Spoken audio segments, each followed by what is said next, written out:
नमस्कार मित्रांनो. कमळी मालिकेचा पुढील भागांमध्ये आपल्याला असं काही बघायला मिळणार आहे की कॉलेजमध्ये ॲन्युअल डे फेस्टची तयारी जोरात सुरू होती.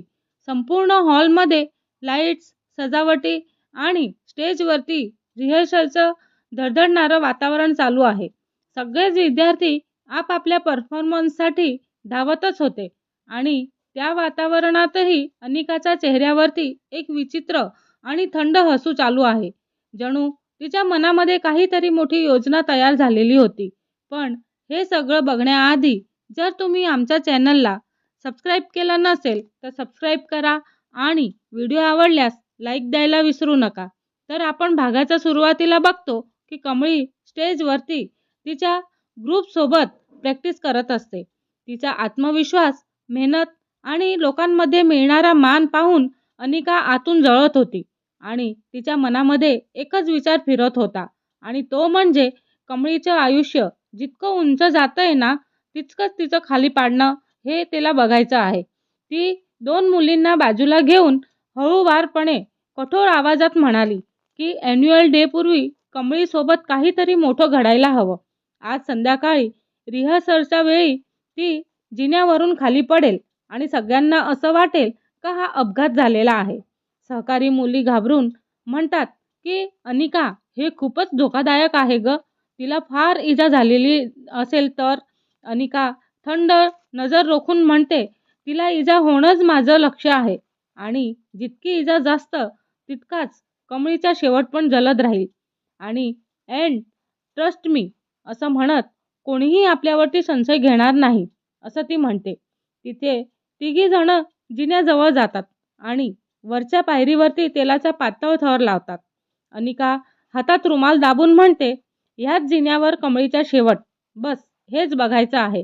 दुसरीकडे कमळीला काहीच कल्पना नसते. ती स्टेजवरून खाली उतरते आणि जिन्याकडे चालू लागते. तेवढ्यातच ऋषी तिला साईडला घेऊन म्हणतो, अगं आज तर परफॉर्मन्स सुपरच होणार आहे. ॲन्युअल डेला तर तू चमकणारच आहेस. तेवढ्यात कमळी म्हणते आणि हसते, आणि अजून खूप मेहनत करायची आहे सर. पण हो, मी प्रयत्न करते आणि करणारच. ती परत जिन्याकडे चालते आणि वरून अनिका पाहत असते. तिच्या चेहऱ्यावरती क्रूर समाधानाचं हसू चालू आहे. बस आता 3, 2, 1 अनिका मनामध्ये मोजू लागते आणि कमळी इकडे पहिली पायरी चढते आणि मग दुसरी चढणार.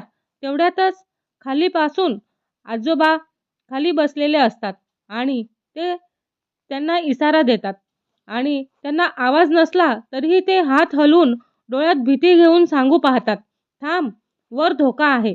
इकडे कमळी थांबते आणि तिचं लक्ष आजोबांकडे जाते. तेवढ्यात आश्चर्याने ते विचारते, काय झालं आजोबा, का थांबवलं तुम्ही मला? तेवढ्यातच अन्नपूर्णा तिकडे येतात आणि त्या जिन्यावरती थोडं लक्ष देऊन पायरी ओलांडतात आणि त्यांचा पाय घसरतो. थेट घसरून खाली पडणार इतक्यातच कमळी वेगाने धावते आणि त्यांना पकडते. सगळेजण थक्क होतात. अनिकाच्या चेहऱ्यावरचा रंग उडालेला दिसतो. अन्नपूर्णा श्वास सावरत म्हणतात, हे जिने इतके घसरणारे कसे झाले अचानक? कमळी पायऱ्याला हात लावून पुसून पाहते आणि तेलाचा स्पष्ट थर तिला हाताला लागतो. तेव्हा कमळी शांत पण कठोर आवाजात म्हणते, हे अपघात नाही, हा प्लॅन होता. कोणीतरी मला इजा करण्याचा प्रयत्न केलेला आहे. आजोबांच्या डोळ्यात राग चमकतो आणि ते थेट अनिकेकडे रोखून पाहतात आणि अनिका नजर चुकवत मागे सरकते आणि मनात घाबरलेली आणि थरथरत असते. अन्नपूर्णा शांत पण धारदार आवाजात म्हणतात, आजचा दिवस नोंदवून ठेव कमळी. तुझ्यावरती सावली टाकण्याचा प्रयत्न करणाऱ्यांचं सत्य लवकरच समोर येणार आहे. दुरून रागिणी आणि कामिनी एकमेकींकडे विचित्र नजरेने बघत असतात. अनिका मात्र मनामध्ये म्हणते, आज वाचलीस पण कायमची वाचणार नाही आणि याची गॅरंटी मला आहे. पुढचा वार अजूनच भयानक असेल.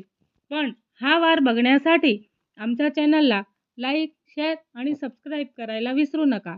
धन्यवाद.